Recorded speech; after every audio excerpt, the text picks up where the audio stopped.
ድራማው ሲጀምር ባለዕለቷ ፌራይ ፍቅረኛዋ ያማን እስኪመጣ ድረስ እየጠበቀችው ነው። ዛሬ ምሽት ሁለቱ ፍቅረኛሞች ቀናቸውን ወይም ደግሞ የእሷ ልደት በአሪፍ ሁኔታ እንደሚያከብሩት ተነጋግረው ነበረ። ፌራይ ካሁን ያማን መጣ አልመጣ ብላ ስትጠባበቀው እሱ በድንገት ከተፍ እያለ ነበረ። ያለበት ሁኔታ እየመጣ እያለ ደስ አይልም። እንባ እየተናነቀው ነው። ሰዓት እየሄደ ይመስላል። ፌራዩንም ቢሆን በትዕግስት መጠበቋ እንደቀጠለች ነው። ያማን ድንገት መጣ። በሩን ከፍቶ ገባ። ቤቱ በሻማና በአበባ እንደደመቀ ነበረ።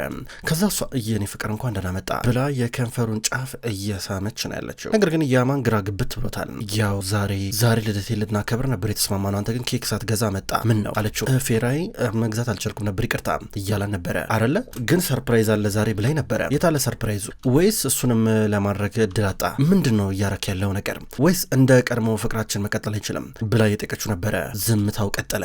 እየሰሞክ ነው ተናገር ምንድን ነው ዝምታው? በላ ነገረኛ አስረዳኝ ትሏለች። እሱ ግን ሊሸሻት ነው። በድንገት ሽጉጥ እየወጣ ነበረ። ሽጉጡን ከሱሪው ውስጥ አወጣ። ሲያወጣ ደንግጣ አየችው። ግራ ገባት። ያማን ምነካው ብላ ፊት ለፊት ስትመለከተዋለች። ያማን ሽጉጡን አወጣ፣ ራሱ ላይ ተኮሰ። ከዛም በኋላ በቀጥታ ፌራይ ጥላው እየወጣች ነበር እያለቀሰች። ከዛ ሻማ ነሳችና የቤቱ ዳር ላይ እየጣለችው ነበር። ቤቱ ዳለ እዛ አካባቢ በሙሉ እየተቃጠለ ነው ያለው። እያለቀሰች ሁኔታውን ትመለከታለች። ይህ ከመፈጠሩ ከአንድ ቀን በፊት ፌራይ እንዲሁም ያማን አብሮ ነበሩ። የአየር ማረፊያ አይኗን በጨርቃጭ ሸፍነው ከዛም በኋላ በጠዋት ነበር ይዟት የመጣ ወደ አየር መንገድ። ያማን በእናት ምንድነው የዛሬው ሰርፕራይዝ? ዛሬ ጨነቀኝ ንገረኝ ትለዋለች። ድንገት አቀፋት። ያማን ምንድነው ስትለው እያቀፍኩሽ ነው ለአንቺ ሰርፕራይዝ አለኝ ብሏት እንዲሁ እንዳንጠለጠላትና እንዳቀፋት በቀጥታ ወደ አንዲት አነስተኛ አውሮፕላን ውስጥ እየከተታት ነበረ። ወደዚች የትንሽዬ ጄት ውስጥ ካስገባ በኋላ አይኗ ላይ የነበረውን ጨርቅ ሲፈታው ደስ አላት። ምንድነው ትለዋለች እየሳቀች ነው። የሆነ አብረን እንበራለን እያላ ነበር። መብረር ጀመሩ። ዝግጁ ነሽ እያላት ጀቷን አስነሳት። ከዛ መብረር ጀመረ። እየበረረ እያለ አየር ላይ እንዳለ መልካም ልደት የኔ ጨረቃ እንኳን ተወለድሽ እያላን ነበር። ደስ ብላት እየሳመችው ነበረ። ዛሬ ማታ ላንቺ ጥሩ ሰርፕራይዝ ይኖረኛል መቼም የማትረሺው እያላን ነበረ። ደስ ብሏት አሁንም ጉዟቸውን ይቀጥላሉ። በሌላ በኩል የምናገኛት የያማንን እናት ጉልፈምን ነው። ጉልፈም ቤት ውስጥ ናት። በድንገት ጥንጥዬ የእሷ ድመት ስትሮጥባት ወይኔ የኔ ቆንጆ ነይ ያስሚን ነይ የኔ ቆንጆ ነይ እያለች ያስሚን ብላ መጠራት ድመቷን እያቀፈች ነበረ። አሁን ወንድምሽ አትሽ ይመጣልሻል እያለች ስታቅፋን ነበረ። በሌላ በኩል ደግሞ የፌሬ እንጀራ እናት ወይም ደግሞ አሳዳጊ ያለች እሷን ብትሆን ከትክክለኛው ከፌሬ አባት ጋር አብራናት ያለችው። የፌሬ አባት ታማሚ ነው። ጀሚሌ አሁን ራሷን እያዘገጃጀች ከዛም በኋላ ተነሳ አንተ ለምሮ ማትነሳው ብላ እዚህ ጋር የፌሬን አባት እየተቆጣችው ትወጣለች። ከዛም በኋላ በቀጥታ የመጣችው ወደ ፌሬ እህት ነበረ። ተነሽ የኔ አበባ ስትላን ነበር። እማዬ ተይኝ በእናትሽ ተይኝ ስትላን ነበር። ፌሬ የታለች ስትላን ነበር። እማዬ በምላቅ እችላለሁ እንደ አንቺ ልነግሪ ነው እንደ የመጣሹ በቃ ተይኝ በቃ ይሄ ልጠይቅኝ ከሆነ የመጣሹ ምንም ነገር ማውራት አልፈልግም ብትይ ነው የሚሻለሽ እያለቻን ነበር። አይ ምናልባት የት ሄዳ የሆነች ልጅ እኮ ግራ እኮ ነው የምታጋባኝ። ተመልከች ያቺቲን ውጪ ደርሶ ከመጣ በኋላ እቺ ልጅ ያገባታል ብዬ ሳስብ ነበር። እሱ ግን ሌላ ሴት እየጎተተ ይዞ መጣ። እስኪያም ፌሬን ማን ነው የሚያገባት? አሊያና ተነሽ እንጂ አትፍዘዢ ስትላን ነበር። ወይኔ ፌሬ ባል መታገኝ መስሎኝ ብዙ ነገር አስቤ ነበር። እሷ ግን ትምህርቷን መረጠች። ትምህርቴ ያዋጣኛል ይሻለኛል አለች። ነገር ግን ይሄ አያዋጣም፣ ይሄ አይሆንም፣ እኔ እንድታገባ ፈልጋለሁ። ተነሽ አንቺ ደግሞ አትጋደሚ አቦ ብላ እያነሳንቻን ነበር። አሊያና ባንድ በኩል አቦ ማየ መረረኛውንስ ምንድን ነው እያለች ካልጋሎ እየተወራጨች ትነሳለች። ጀሚሌ ከነሱ ከሰራተኞች ግቢ ወደ ዋናው ግቢ እየገባች ነው። ቅድም ጉልፈም ቆማ የነበረችበት አካባቢ ገና ስደርስ በድንገት ነበረ እነ ፌሬን እንዲሁም ያማን ያየቻቸው። ያማን ፌሬን ግድግዳ ላይ አስደግፏት ኧረ ተው ሰው ያናል ስትል እባክሽ ማንም አያይም የሆነ ነገርሽ ንገርሽ እኮ ብዬ እኮ ነው ሲል ነበር። ድንገት ጀሚሌ የመጣቸው። ጀሚሌ ድንገት በርቀት አየቻቸው። ሁለቱ ደረጃ ላይ ሆነው ሲንሾካሾኩና ሲያወሩም እሱ አንገቷን እየሳማት ከዛም በኋላ በቀጥታ ፌሬን እዚሁ ሸኛትና ትሄዳለች። በደረጃ ወታ ስትሄድ ድንገት ኤሊያናን ብትሆን የሌሊት ልብሷ እንደለበሰች መጣች። እናቷን ጀሚሌን አየቻት። እማዬ ምንድን ነው የምታዩ ስትላ ነበር። ምንም አላየውም ዝም ብዬ ቆሜ ነበር ስትላ ነበር። አይደለም እማዬ ብዬ ሰጣራሽ ነበር አንቺ አሰሚኝ ይኸውልሽ ቻኩለሽ ስልክሽን ረስተሽ ወጣሽ አየሽ አስትላን ነበረ። እሺ አመሰግናለሁ። ለማንኛውም እስከነ ቢጃማሽ ለመጣሽ አንቺ አሁን እዚህ ጋር ለምን ቢጃማሽን ለብሰሽ መጣሽ? ሂጂ ወደ መጣሽበት ትላታለች። እሄዳለሁ እማዬ አትናደጂ ምሮም ያበሳጭሽ ትላታለች። ድንገት ነበረ ያማን እየመጣ የነበረው። ኤሊያና ያማንን በጣም ነው የምትወደው። ያማን እንዴት ነህ ስትለው ነበረ። ኤሊያና እንዴት ነሽ? ኧረ ቢጃማሽ ያምራል ወድጄዋለሁ ብሏት ሄደ። ወይኔ ቢጃማን ወዶታል አየሽ እማዬ ያምርብኛል ማለት ነው ይሄ ልጅ ሳይወደኛል ቀረም ስትነበር አባዛ ባርቂ አንቺ ምሮ የምታወሪው ትላታለች። ጀሚሌ እንዲሁም ኤሊያና መጨቀጨቅ ጀመሩ። ይወደኛል በእናትሽ ከአይኖቹ ላይ እኮ ያስታውቃል፣ ሊነግረኝ ፈልጎ ፈርቶ ነው ትላታለች። ከዛ በኋላ ጀሚሌ በቀጥታ ወደ ኪችን እየመጣች ነው። በአንድ በኩል ፌሬ ከእሷ ጓደኛ ጋር አብራ ኪችን ውስጥ ስራ እየሰራች ነው። እኔ ምልሽ ከያማን ጋር እንዴት ሆናችሁ? እኔም እንደገና ስለ ጋብቻ አንድ ላይ መኖር አብራችሁ አስባችሁ አታውቁም እንዴ? ማለቴ ሁለታችሁም ከዩኒቨርሲቲ ተመርቃችኋል እያለች ስታወራ ድንገት ጀሚሌ መጣች። ጀሚሌ እዚህ ጋር ፌሬን ብቻዋን ማውራት ስለምትፈልግ አንደኛውን ሰራተኛ ሂጂ እያለች አልነበረም። ሂጂ ካለቻት በኋላ ፌሬ ከጀሚሌ ጋር መጨቃጨቅ ጀመረች። ለምራችን በኔ ጣልቃ መገቢው ተይም በቃ ብላ ፌሬ ከጀሚሌ ጋር ትነታረካለች። ነገርኩሽ እኮ ራስሽ እንዴት ነው የምታስቢው? አንቺ እኮ ተራ እኮ ሰራተኛ እኮ ነሽ። ስሚ ለራስሽ የሚሆነሽን ባልፈልግሽ ብታገቢ ይሻልሻል። ከዚህ ልጅ ላይ ራስ ላይ ጉረጂ ማየውን ነገር ነው እያለች ነበር። ከዛ የሆነ የካቢኔት ወይም ደግሞ ቡፌ ከፍታ ስትዘጋ ጀሚሌ መታ እጇን ቀረጠፈቻት። ከዛ በኋላ እዚህ ጋር ፌሬ አሟት ነበረ። ከዛም በኋላ ጀሚሌ መታ እንኪ ይናርጊበት ብለው ነገር ሲሰጣት ፌሬ አመሰግናለሁ ሊቅርብኝ ስትላት ተመልከችኝ እዚህ ጋር ስነ ስርዓትሽን ብትይዥ ይሻልሻል። ራስሽን ወቂ ገባሽ? ከማን ነገር ጋር ለመቅጠማት ሞክሪ። እስካሁን ድረስ ዝም ብዬሻለሁ። ከዚህ በኋላ ግን ዝም አልልም። አላስፈላጊ ነገር የምታረጊ ከሆነ ለጉልፈም ነግራት አለው። በቀጥታ ሂጄ ለእናቱ ነው ብነግራት። ከዛ በኋላ የያማን እናት ምን እንደምታረግ ታውቂያለሽ አይደለ ስትራ ነበረ። ከዛ እዚህ ጋር ፌሬ ተማራ ፍጥጥ ብላ ጀሚሌን ካይቻት በኋላ ጥላት ትሄዳለች። በሌላ በኩል የያማን ወንድም አቴሽ ከብዙ ዓመታቶች ቆይታ በኋላ ወደ ቱርክ እየመጣ ነበር ያለው። አሁን መኪና ውስጥ ሆኖ ከአየር መንገድ እየተመለሰ ድንገት ፌሬን አያት መንገድ ላይ ስትራመድ እቺ ደግሞ ማናት ብሎ እየጠየቀ ነበረ። ከዛ ሹፌሩ እቺ የሙሽን ወንድሜ ልጅ እኮ ናት አቶትሽ የእሱ ልጅ ናት አለው። ኧረ እባክህ ልጅ እያለች በጣም አውቃት ነበር አንተ እንዴት ነው ቶሎ ያደገችው እያለ ገርሞት በመጨረሻም ደረሰ። ከዛ የእሱ ወንድሞች እየተቀበሉን ነበረ። ጉልፈን በረጋ ሆና ትስቃለች። ምክንያቱም ኦካን ቢሆን አሻንጉሊን ነገር የአቴሽ መኪና ላይ እየተኮሰ እንደዚህ መኪና ባንዴ እንደ ጨዋታ መልክ ሲያቆሽሸው እያየች ነበረ። አቴሽ ደግሞ ኧረ እባካችሁ እናንተ ረፉ እያለ ነበረ። በአንድ በኩል እዚህ ጋም ያማንም ቢሆን የፌሬ ፍቅረኛ ኦካን ይቅርብተው በቃ እያለ እሱም በቀልድ መልክ እያስቆመ አቴሽ ከመኪና ወረደ። በመጨረሻም አቴሽ ጉልሶይ ከዓመታቶች በኋላ ተመልሰዋል። የገዛ ወንድሞቹን እያቀፈ ከነሱ ጋር እየተላፋ ሰላም እያላቸው እናቱንም በመጨረሻም እያቀፋን ነበር። ወይኔ የኔ ቆንጆ ልጅ እንኳን ደህና መጣልኝ ከብዙ ዓመታቶች በኋላ ተገናኘን እያለችው ነበር። እጇን እየሳመ በአክብሮት እየተቀበለ ድንገት ነውጠኛው አያታቸው መጣ። ኦማር እንደመጣ አቴሽ መነጽሩን አውልቆ እየተመለከተው ነበረ። ኦማር ገና የቤቱ በርጋ ጫፍ ጋር እንደቆመ እጁን መጥቶ አቴሽ እንዲስምለት እየዘረጋ ነበረ። አቴሽ ሄዶ እየዘገነ ነው የአያቱን እጅ ሳመ። ግንኙነታቸው ጦር አይመስልም። እንኳን ደህና መጣ ልጄ ብሎ ከዛ አቀፈው። ከዛ ምግብ ሊበሉ ተሰብስበዋል። ፌሬ በሌላ በኩል ቤት ውስጥ ናት። ከዛም በኋላ እዚህ ጋር ኧረ ምግብ ርቦኛል በእናታችሁን ነገር ስሩ እያለች ኤሊያና ትናገራለች። አባታቸው ሙሽንም ቢሆን ርቦኛል እያለ ነው። ኤሊያና ገብታ እንድታበስል እየጠየቃት እሷ ግን የመንደላቀቅ ባህሪ ይታይባታል። ከዛ ፌሬ እኔ ራሴ ያበስላለሁ ብላ ትገባለች። እነሱ እንደዚህ ሆነው በአንድ በኩል ኦማር ከልጅ ልጆቹ ጋር እንዲሁም ከሴት ልጁ ጋር አንድ ላይ ሆነው ምግብ እየበላ ነበረ። እናቴሽ እዚህ የመጣኸው ካምፓኒውን ዘጋኸው እንዴ ብሎ ጠየቀው። አልዘጋሁትም፣ ነገር ግን ወደ ተሻለ ምርት ቀይሮ ያለው ብሎ ተናገረ። ጥሩ እንደዛ ነው የሚያዋጣህ፣ እንደዛ ነው የሚሻለው ሲሉ ነበረ። አያቴ ልታምነኝ ይገባል ሲሉ ነበረ። እኔ እንጃ አላውቅም፣ እኔ ግን ይህን የቴክኖሎጂ ኢንዱስትሪ አላውቀውም ሲል ነበረ። ማለቴ እኔ እዚህ የመጣሁት እኮ ኢንዱስትሪውንም ማለቴ ድርጅቱንም ብዘጋውም አልመጣም፣ እኔ እዚህ የመጣሁት ለእናቴና ለሁለት ወንድሞቼ ብዬ ነው ስለናፈቁኝ እያለው ነበረ አያቱን ኦማርን። ኦማር ደግሞ እንግዲህ እዚህ እስካለ ድረስ ብዙ የሚጠቅም ነገር አብረን እንሰራለን ይለዋል። አቴሽ ገና ከሆነ አያቱ አስገዳጅ ነገር ውስጥ ይከተው እንዳለ ገብቶታል። ከቤክሪ ጋር አንድ ላይ ጓደኛሞች ሆነናል፣ የጨርቃ ጨርቅ ካምፓኒውን አብረን ለመስራት ሞክረናል ሲለው ነበረ። ከቮራል ጋር አለው። ከቮራል ጋር ሲለው ነበረ። ነገር ግን እሱ እኮ ጥሩ ታሪክ የለውም አይደል እንደ አያቴ፣ እሱ እኮ ደስ የሚል ነገር የለውም ሲለው ነበረ። እኛ ምን አገባን ታዲያ፣ ከኛ ጋር ምን ያገናኘዋል? አንድ ሰው ካለፈ ህይወቱ ከተማረበት ከተጸጸተኛ ምን አገባን? ስለ ወደፊቱ ማሰብ ብቻ ነው ያለው። እዚህ አካባቢ ሆቴል ገዝቷል እና ጥሩ የሆነ ገንዘብም እያፈሰሰ ነው ያለው። ይህንን ነገር እኛ መጠቀም አለብን፣ እድል ብዙ ማትረፍ ስለምፈልግ ነጋዴዎች ስለሆንን ማለት ነው። ስለሱ የሚሰሙ ነገሮች በሙሉ ውሸቶች ናቸው። እኔ ቮራልን ደግፈዋለሁ በብዙ ነገር፣ ምንም አታስብ ሲለው ነበረ። ቮራል እኮ ያው ለእኛ ምንም ወንድም መሆን አይችልም። እንደገና የሱ ልጅ ቦራ አለ። ፈጣሪ ሆይ በቃ ከፖሊስ ጣቢያ የሚዘል ልጅ ይታሰራል፣ ይፈታል። ነውጠኛ የሆነ ልጅ ነው እኮ ያለው ብሎ እዚህ ጋር ኦካን ተናገረ። እንዲህ ብሎ ሲናገር አንተ ዝም በል እስኪ ስለ ራስ ነው የሚገባ አለው። ነገር ግን አያቴ ትክክል አንድ የተናገርኩት ሲል ነበር። ምን አገባ ዝም በል አንተም ከዩኒቨርሲቲ ተባረህ የለ እንዴ ከትምህርት ተባረህ የለ እንዴ አለው። ኧረ አያቴ እንደዛ ነው የሚሏል ማላቅ መሰለ እንዴ ስለሱ እያለ አቶ ኦማር ይቆጣል። እናቱ ተደብቃ ገንዘብ ስትልክልህ ነበረ፣ ይሄ ነገር ተደብቄ እኔም ስከታተል ነበረ። ከዚህ በኋላ ስለ ሰው ስታወራ መጀመሪያ ራስን ልክ ወቅ ሲሉ ነበረ። አባዬ ተባረሬ እኮ አይደለም እኮ የራሴ ረፍቶ ስጄ እኮ ነው ረፍቶ ስጄ ነው ይሏል። እስካሁን ይለፈልፋ እንዴ ዝም በላ ፍንዝቃ ብሎ ኦማር ይቆጣል። አያታቸው እንዲህ እያለ በአምባገነንነት ሁሉንም ይመራቸዋል። ከዛ እዚህ ጋር እናታቸው ጉልፈም ጣልቃ ልገባስ ዝም በይ አንቺ ዝም በይ እኔ እኮ ልጄ ባይኖር ኖሮ ነገሮች ከቁጥጥሩ ውጭ እኮ ይወጡ ነበር ይላታል። የእሱ ልጅ ሚስት ናት። አሁን አክብሬሽ ነው ተረጋጊ እያለ እሷንም ይቆጣል።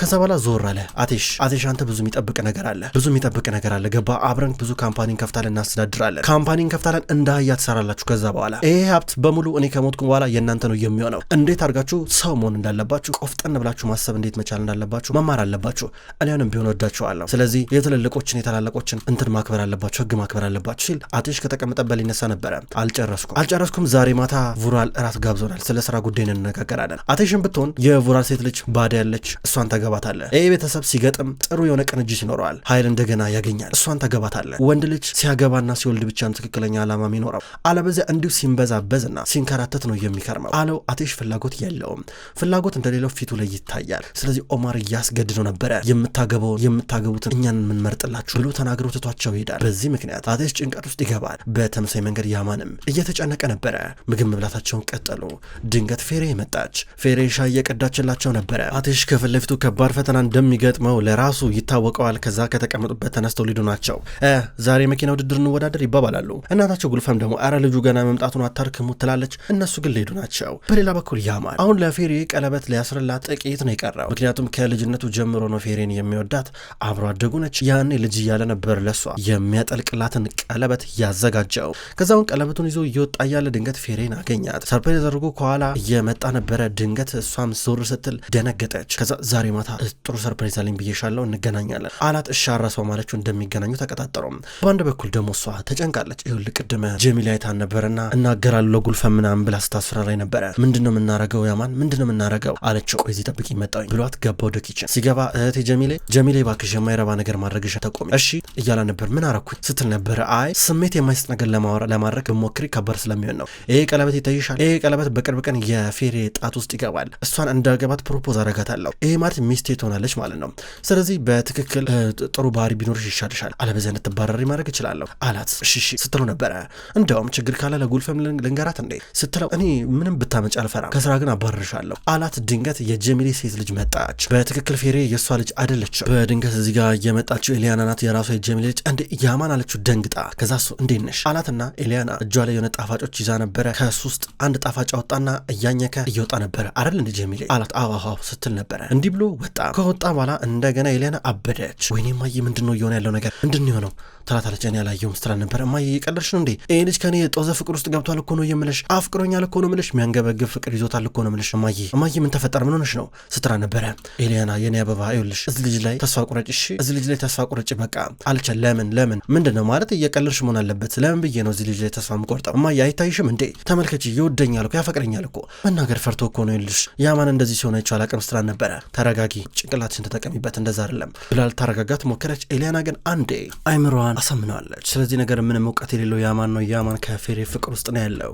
እየወጣ ነበር ኦካን ወንድሙን አገኘው አብሮ እየወሩ ናቸው አግዛቸዋለሁ እኔ በሁሉም ነገር እያለ ኦካን ቃል እየገባ ድንገት አትሽ መጣ መኪና ውስጥ ገባ ይሄዳሉ ሶስቱም ከመጡ በኋላ ሜዳ ላይ ከሌሎች ወንዶች ጋርም አብረው በመሆን የመኪና ውድድሩ ተጀመረ ጫካ ለጫካ በእነዚህ ከባባድ መኪኖች እሽቅድድሙ ተጀምሯል በመጨረሻም እሽቅድድሙ አበቃ ውድድሩ ካበቃ በኋላ አጭበርብራል እየተባባሉ እየተቃለዱ ሲተቃቀፉ ነበረ ሶስቱ እንደዚህ ሲተቃቀፉና ሲቃለዱ በርቀት የሚያቸው ኦማር አያታቸው ነበረ በርቀት እያየ ደስ ብሎታል በሌላ በኩል ፌሬ ዛሬ ልደቷን ታከብራለች ማታ ላይ ከያማን ጋር ቀጠሮ አለባት ከዛ አሁን ራሷን እያስተካከለች ሜካፕ ስትቀባ ኤሊያና አንቺ ግን ዛሬ ልትሄድ ነው ትጂ ነው እያለች ነበረ ከዛ ፌሬ ዝም ብላ ፊቷን ማስተካከል ቀጠለች እኔ ተማሪ አይደለም ለዛ ነው ከጓደኞች ጋር መግጠም የማልችለው መሄድ አልችልም ማለት ነው ስትራ ነበር በቃሽ አንቺ ተይኝ በቃ ጭቅጭቅኝ በእናትሽ ብላ ፌሬ እየተቆጣች ነበረ እሺ ታዩ እንደፈለግሽ እንደልብሽ እያለች ነበረ ትሳት ወጣች ፌሬ እዚህ ጋር የድምጽ መልእክት እየተላከላ ነበር ከያማን ዛሬ እንዴ ነው ተመጫለሽ ችግር የለም ወይ ማታ አላት መጣለው ችግር የለም እያለችው ነበረ ከዛ ለተወጣ ስትል ጀሚሌ አትጂም እያለች ነበረ አትጂም ብላ ድርቅ አለችባት ከዛ አባዬን እኮ አስፈቅጄው ነበረ ስትል ከዛ ሂጂ እስኪ ጠይቂው ድጋሚ አለቻት ሙሽን አባቷ ሀሳብ ቀየረ አትጂም እያላ ነበረ እዚህ ጋር ደግሞ ሌላ ትኩሳት በአንድ በኩል ጀሚሌ ሆን ብላ አውቃ የፌሬ ቀሚስ ላይ ወተት ደፋችባት ሂጂ ግቢና ቀሚስሽን ቀይሪ በቃ ትላታለች ምንም እንዳልተፈጠረ ነገር ሆና ከዛ ኤሊያና እኔም ልሂድ ስትል ብቻ ለፌሬም አብሮ ተፈቀደላት ፌሬ በጣም እየተበሳጨች ብሽቅ ውልቅ እያለች ከዛ ወደ ውስጥ ልብሷን እየቀየረች ነበረ ኤሊያና። ከዛ ኤሊያና ፌሪ አብሮ ተያይዘው እየወጡ ያማን እየጠበቀ ነበር። ያማን የሚያውቀው ፌሪ ብቻውን እንደምትመጣ ነበረ። ታክሲ በውጭ በኩል ቆሟል። ከዛ ኤሊያና እየዘለለች መጣች። ያማን እንዴት ነህ እባክህ ስራው ነበር ሰላም እያለ ቀጥታ ፌሪን አያት። እናንተ ሁለታችሁ አብራችሁ እየወጣችሁ ነው እንዴ ብሎ ጠየቀ። አዎ በእናትህ ዛሬ የፌሪ ልደት ነው እና ጠየቀች፣ ለመነችኝ። በቃ አንቺ ከሌለሽ እኔ አልወጣም ብላ ለመነች። ከዛ ምን ማድረግ እችላለሁ እህት ያለች እሷን ማሳዘን አልፈለግም አለችው። ያማን ገባው። ፌሪ ባይኗ ምልክት እየሰጠችው ነበር። እሺ ቻው ብሏቸው መኪና ውስጥ ገባ። ከዛ እዚህ ጋር ኤሊያና ተደሰተች። ወይኔ ልጅ ሳይወደኝ አይቀርም እያለች ነበረ። በሌላ በኩል ቮራል የሚባለው ሰው በጣም አደገኛ ነው። ቅርብ ጊዜ የነ ያማን አያት ከሱ ጋር ስራ መስራት ጀምሯል። ቮራል አሁን ከአንድ ሰው ጋር እየተጨቃጨቀ ነበረ። ከዛ ይህ ሰው ከብዙ ድብደባ በኋላ ቮራል የሚለውን ነገር እሺ አለ። ቮራል ይሄው ለሱቅ ማካካሻ የሚሆን ገንዘብ ብሎ ሰጠው። ድንገት የእሱ ልጅ መጣ። ልጁ እንደመጣ ልጁ ላይ ተፋበት። ሲተፋበት ቮራል በልጁ የሚወጣበትን ሰው አይወድም። ጣቱን እየቆረጠው ነበረ። በዚህ መንገድ ጣቱን በቢላ ቆርጦት ሂድ በቃ እያለው። ከዛ ልጁ ልጄ ትንሽ አቆይም እነሆ ማር ይመጣሉ ጉልሶች ይመጣሉ ሲለው ነበር። ኧረ እኔ እነሱን የማይመቹኝም ሲል ነበር። ልጄ አንተ ነኝ ልጅ ገባ ቆፍጠን እንትልልኝ ፈልጋለሁ። ይሄ እንዳለ የለፈውበት ሀብቴ ወደ አንተ ነው የሚመጣው። የተከበርክ የቢዝነስ ሰው እንድትሆን ፈልጋለሁ አለው። ተውሽ ችግር የለም በቃ በኋላ እመጣለሁ እያለው ጥሎት ይሄዳል። ብዙም አልቆይም እነሆ ማር መጡ። ባዴ የቮራል ሴት ልጅ በሩን ከፈተች። የአያትየውን የማርን እጅ እየሳመች አስገባቻቸው። በመጨረሻም የገባችው ጉልፈም ነበረች። ቮራልን ሰላም እያላቸው ተሰብስበው ገቡ። በሌላ በኩል ፌሪ እና ኤሊያና በቀጥታ ፓርቲ ያለበት ልደት የሚከበርበት ቦታ ደረሱ። ከዛ አብረው እያወሩ ነበር። በድንገት የቮራል ልጅ መጣ። ድንገት በመኪና ሁሉ ሊገጫቸው ነበረ። ተናገጠው። አንተ እያያት ሄድም እንዴ አሉት። እናንተ ካላያችሁ እንዴ ብዬ ነው የማየው ብሎ ተንቀባረረባቸው። ፌሬ ተንጣጣችበት። ከዛ ድንገት ከጓደኞቿ ጋር ዞር ብላ ስትሄድ ፍትት ብሎ አያት። ገና እንደዚህ ስትጮህበትና ስትቆጣው ስታመነቃቀረው ነበረ የኃይለኛው የቮራል ልጅ የሆነው ቦራ ሳይታሰብ የወደዳት በአንድ ጊዜ ገና ሳያት። በሌላ በኩል እናቴሽም ቢሆኑ ራት እየበሉ ናቸው። አቴሽ ግን አፒቴት ተዘግተዋል። ያማን ነው እየበላ ያለው። የሆነ ነገር ሞከረ ትላለች። ባዴ ከአቴሽ ጋር ልትጋባ እንደሆነ ቀድሞ የተነገራት ይመስላል። ስለዚህ ለብቻ እሱ እንክብካቤ ልታደርግለት እየሞከረች እኔ ጠግቤ ያለው አልበላም እያለ ነበረ። እዚህ ጋር ስጋም አለ ሞከረ አለችው። ይቅርብኝ ይላል። ከዛ እዚህ ጋር ኦማር አያትየው ውጭ እያለ ሌላ ምግብ ለምዶ እኮ ነው እዚህ ለመብላት እየታገለ ያለው። አይዞ ተለምደዋለ ይለዋል።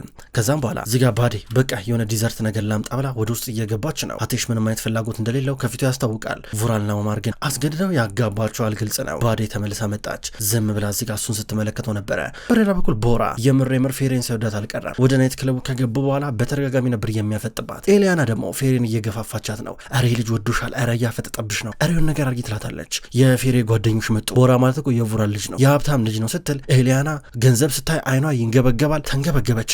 አረ በእናትሽ ይህን እድል እንዳያመልጠን ፌሬ ሞክሪ በእናትሽ፣ ያንቺ ሚወት ተቀይሮ የኛ ሚወት ይቀየር በእናትሽ ብላ ስጨቀጨቃ ታይም በቃ ብላ ፌሬ ስትቆጣ ቦራ አሁንም ቢሆን ማፍጠጡን አላቆመም። ክብሯትና ክብሯን የቅጠል ቲቪ ወዳጆች እንዲሁም የቻናላችን ቤተሰቦች እንኳን ወደ ቅጠል ቲቪ ዩቲዩብ ቻናል በሰላም መጣችሁ። ክብሯን ተመልካቾች በዛሬው ዕለት የክብር ጌጥ የተሰኘውን ድራማ የመጀመሪያውን ክፍል ተመልክተናል። ይህን ድራማውን ገና ከመጀመሪያው ክፍል እንደወደዳችሁት አልጠራጠርም። ድራማው በጣም አጓጊና ልብ አንጠልጣይ ብዙ ነገሮችን የምናይበት ይሆናል። ውድ ተመልካቾች ከዛው ድራማ እንዲሁም ደግሞ ከመሀል ልብ ድራማ በመቀጠል ይህን ድራማ ወደ እናንተ ይዤ የምከሰት ይሆናል። ሶስቱን ድራማዎች በተለያየ ቀናቶች እያፈራረኩኝ ወደ እናንተ ጆሮ ማድረሴን እቀጥላለሁ። እናንተም ብትሆኑ በአቀራረቤ ላይ መስተካከል አለበት ብላችሁ የምታስቡትን ነገር በሙሉ ኮሜንት ስር አስተያየታችሁን እንድትጽፉልኝ በትህትና ጠይቃለሁ። ዘወትር ቪዲዮቼ ወደ እናንተ ሲደርሱ ላይክ ስለምታደርጉልኝ ከልብ አመሰግናለሁ። የዚህ ቻናል ቤተሰብ ያላችሁ ውድ ተመልካቾች ይህን ቻናል ሰብስክራይብ ስታደርጉ ቪዲዮዎች ወደ እናንተ ቶሎ ይደርሳሉ።